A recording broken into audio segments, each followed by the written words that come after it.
Chers frères et sœurs bien-aimés de Jésus-Christ, si l'on déplace, il déplace dans le cœur, ceux qui veulent. Comme promis dimanche dernier à l'Homélie, j'ai pas le choix, je vais revenir avec vous sur cette polémique olympique. Mais bien sûr de ne pas polémiquer ni tomber dans le piège.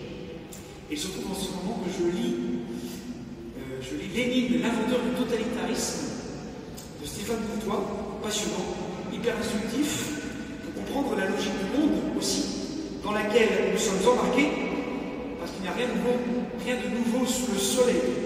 Je vais y revenir.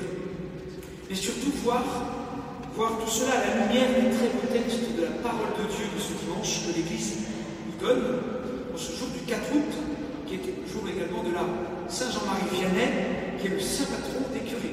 Voilà, ça va être la fête. Et donc j'aimerais vous parler de la vérité du Christ, du mensonge du monde, et qu'au final c'est à nous de jouer, et donc de choisir. D'abord la vérité du Christ, chers amis. C'est ce que nous dit avec force saint Paul. La vérité qui est en Jésus. Je vous invite à lire, à relire, à méditer cette petite seconde lecture extraite de la lettre aux Éphésiens. Paul, encore une fois, va à l'essentiel, et que c'est beau et profond, chers amis. La vérité du Christ nous invite notamment à deux choses. La première et la seconde. La première, c'est d'accueillir cette vérité pour en vivre vraiment. Et la seconde, c'est que c'est toujours un combat à reprendre. La première, saint Paul nous le dit, vous ne devez plus vous conduire comme des païens. Et plus loin, il insiste, ce n'est pas ainsi que l'on vous a appris à connaître le Christ, si du moins l'annonce et l'enseignement que vous avez reçu à son sujet s'accordent à la vérité qui est en Jésus. S'accorder à la vérité de Jésus. Et justement, l'homme nouveau dont parle Paul, et avec lui toute la tradition chrétienne, n'est pas à confondre avec l'homme nouveau, moderne, promis par tous les régimes totalitaires, communistes, nazis et autres, ou encore l'homme nouveau post-moderne, promis aujourd'hui. Homme finalement déshumanisé, désaffilié, déraciné, individualisé, vidé de son intériorité, qui a perdu au final son âme. Faisons attention et prenons garde à être toujours bien accordé à Jésus. C'est lui l'homme nouveau. Beaucoup de chrétiens, à travers l'histoire, sont parfois complètement plantés, et encore aujourd'hui, en accordant le Christ et la foi au monde, aux mondanités, aux tentations du monde, et non pas en s'accordant eux-mêmes au Christ. Et c'est ce que déjà dénonçait le grand cardinal de Lubac dans son œuvre majeure, La postérité spirituelle de Joachim de Flore, en démontrant et en démontant toutes les hérésies chrétiennes mondaines jusqu'à aujourd'hui, qui n'accordent pas à l'homme nouveau à la personne du Christ, alors que c'est lui la seule et ultime référence. Sinon, c'est des utopies politiques et sociales destructrices et factices. Et la vérité, chers amis, demandera toujours un effort face à la facilité du mensonge et du mal. Regardez les Hébreux dans le désert qui regrettent très vite leur esclavage égyptien qui leur apportait sécurité et un certain confort, et qui ne supportent pas le défi réel de la liberté avec sa marche, ses efforts, son combat, comme nous encore parfois aujourd'hui. L'esclavage, des bassesses maléfiques qui nivellent tout par le bas et qui détruisent. Vous connaissez la devise de Pierre de Coubertin? L'important c'est de participer, merci. Et il l'a reprise en partie à un évêque catholique américain, Monsieur Talbot, qui disait l'important dans la vie, ce n'est point le triomphe, mais le combat, ce n'est pas d'avoir vaincu, mais de s'être bien battu. Et d'une autre manière, c'est ce que disait aussi Churchill, avec une phrase que j'aime bien, on peut aussi parfois aimer les Anglais, notamment Churchill. Il disait, le succès n'est pas final, l'échec n'est pas fatal, c'est le courage de continuer qui compte. Ou dans une autre version, la réussite ne tue pas, l'échec ne tue pas, ce qui compte c'est de combattre. Comme le dit le frère Paul Adrien à chaque fois, l'amour vaincra. En fait, il a déjà vaincu. Le Christ a déjà gagné. À nous de le laisser gagner et vaincre en nous. À nous de le choisir, de choisir la vérité du Christ pour vaincre lui. Et ce, en combattant le mensonge du monde, chers amis. Alors, je ne suis pas un fan de l'indignation permanente. Je ne suis pas un adepte de l'indignez-vous de Stéphane Hessel. Bien au contraire. Sinon, on risque de passer son temps à s'indigner, et cela, au final, est stérile et paralysant. Face aux mensonges du monde et de ce monde, ne soyons ni naïfs, ni trop pacifistes, ni irénistes, ni idéalistes. Ne restons pas anesthésiés. Et malheureusement, ne soyons pas surpris par tous les messages subliminaux de cette fameuse cérémonie d'ouverture. Parce que pour eux, tous les moyens sont bons. Pour leur propagande, pour le lavage du cerveau woke, leurs références ouvertement violentes, et même, parfois, on pourrait dire sataniques. Mais qui est surpris?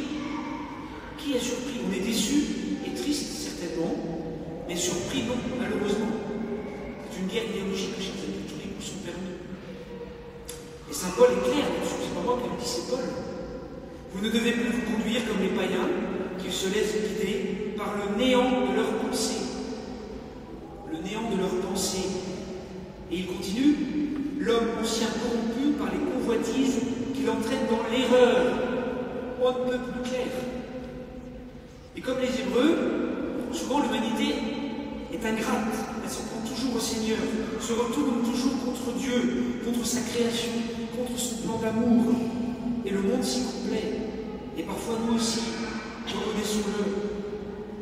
Alors ces J-Woke, dans ce qu'une illustration supplémentaire, ne soyons pas surpris ni indignés, mais soyons sur nos gardes et tenons bon. Et en lisant Lénine, l'inventeur du totalitarisme, je me rends compte et je prends encore plus conscience du jeu du mensonge et du mal qui est toujours plus dans la surenchère, dans la provocation permanente, dans la radicalité qui pousse toujours plus afin de faire céder les digues. C'est cette même logique, c'est cette même dynamique qui continue et se poursuit sous nos yeux. Vous savez que le thème de la cérémonie, c'était, je crois, Paris, ville de toutes les révolutions. Toutes les révolutions, d'hier jusqu'à aujourd'hui.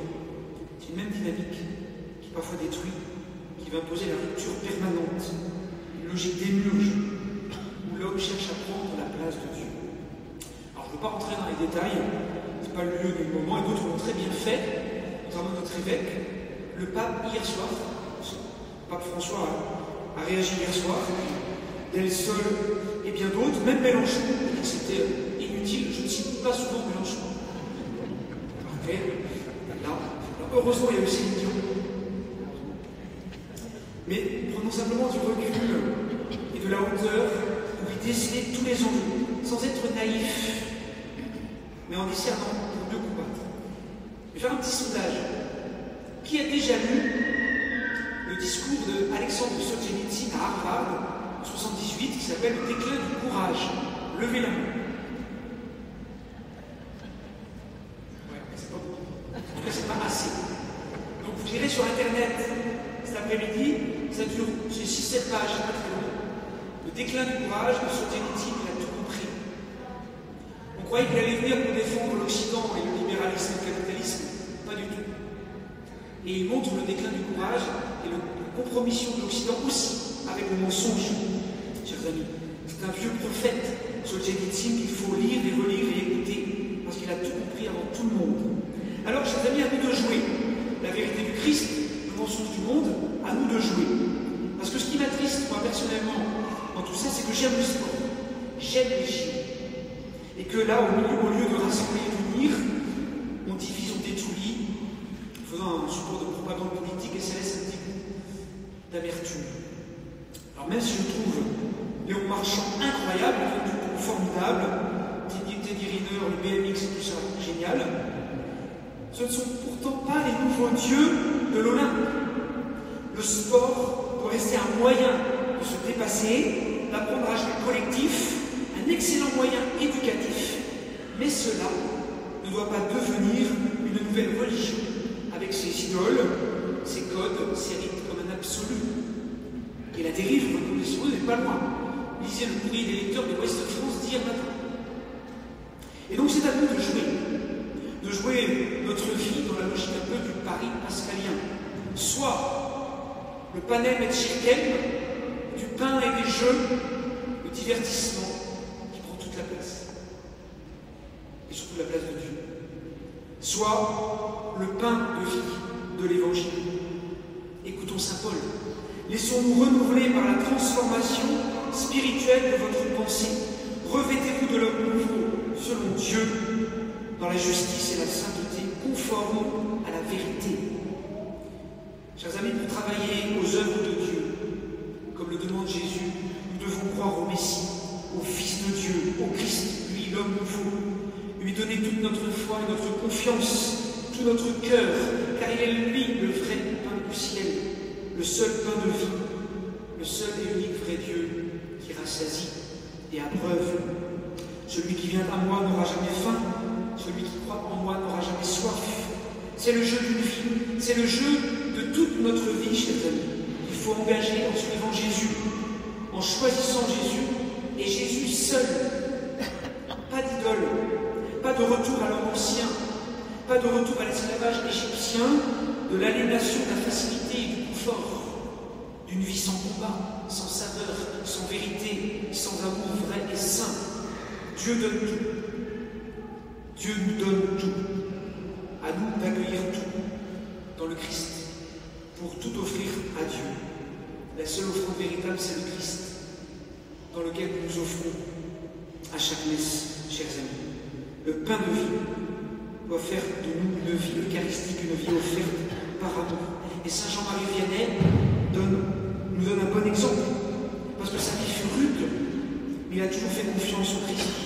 Il a toujours persévéré dans le combat contre les attaques du monde, contre la jalousie des autres prêtres, contre les attaques de certains fidèles et paroissiens. Il a combattu chaque jour avec et dans le Christ. Il a joué sa vie, toute sa vie. Et maintenant il prie pour nous au ciel. Chers amis, demandons à la Vierge Marie, Reine du ciel, rempart contre toutes les hérésies, contre toutes les erreurs, de nous aider à suivre le Christ, qui est le chemin, la vérité et la vie, qui est le pain de vie, en donnant toute notre vie par amour en cette messe, maintenant, chaque jour et pour toujours. Je vous salue Marie, pleine de grâce, le Seigneur est avec vous. Vous êtes bénie entre toutes les femmes, et Jésus, le fruit de vos entrailles, est béni. Sainte Marie, Mère de Dieu, priez pour nous pauvres pécheurs, maintenant et à l'heure de notre mort. Amen. Vierge Marie, trône de la sagesse,